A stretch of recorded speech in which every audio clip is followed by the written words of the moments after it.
క్రీస్తు లాంటి వ్యక్తిత్వానికి నిజంగా భూమి మీద నువ్వు నిలువుటద్దంగా బ్రతకగలిగితే నిన్ను మించిన జయవీరుడు ఇంకెవ్వరూ లేరని దేవుని వాక్యం చెప్తుంది.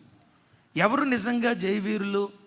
సామెతల్లో ఒక మాట రాసింది, పరాక్రమశాలి కంటే ఎవరో చెప్తున్నారు, చెప్పదు.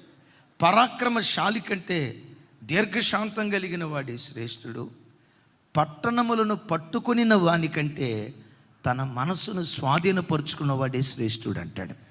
ఆమె అని చెప్తాం గట్టిగా. ఏమంటే నేను పరాక్రమశాలినై గండడినై నన్ను ఎవడైనా ఒక మాట అంటే పెట వాడిని కొట్టి కత్తితో పొడిచి వాడిని పొడవటం కాదు, వాళ్ళ ఇంటోళ్ళందరినీ పొడిచి హామాన్గాళ్ళలాగా ఊరోళ్ళందరినీ పొడిచి చంపేశాను అనుకోండి, లోకం అంటది అబ్బా ఈడేం పరాక్రమశాలిరా అంటది.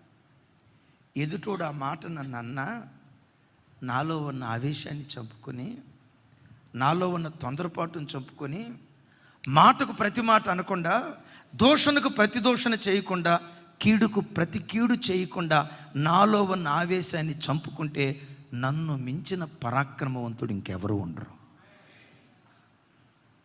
వాక్యం అంటుంది, పట్టణాన్ని పట్టుకున్న వాని కంటే తన మనస్సును పట్టుకోగలిగిన వాడు. విన్నారు ఈ మాట?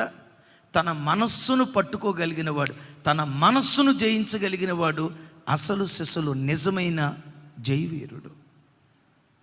మీలో కొంతమంది వినుండొచ్చు, మన తెలుగు రాష్ట్రాలలో పేరుగాంచిన ఓ టీవీ మీడియాలో అద్భుతమైన యాంకర్గా పేరుగణించి, ఓ రకంగా ఆ తల్లి పేరు తెలుగు వారికి తెలియదు అని అంటే అతిశయోక్తి కాదేమో. అంత గొప్ప పేరు ప్రఖ్యాతులు సంపాదించిన ఆ తల్లి 7 అంతస్తుల భవంతెక్కి అక్కడి నుంచి దూకి ఆత్మహత్య చేసుకొని చచ్చిపోయింది. 35 సంవత్సరాల వయసు కలిగిన తల్లి. సూసైడ్ నోట్ ఏమి రాసిందో తెలుసా? నా మనసే నా శత్రువు. ఎన్నిటినో గెలిచా, చదువులో గెలిచా, ఉద్యోగంలో గెలిచా, ఈ ఉద్యోగ స్థలంలో ఉన్న కాంపిటీషన్ గెలిచా, ఇవన్నీ గెలవగలిగే కానీ నా మనస్సు నేను గెలవలేకపోతున్నాను. జస్ట్ 4 అక్షరాలు సూసైడ్ నోట్లో రాసిన మాట ఏంటంటే, నా మనసే నాకు శత్రువైంది, మనస్సును గెలవలేకపోతున్నాను.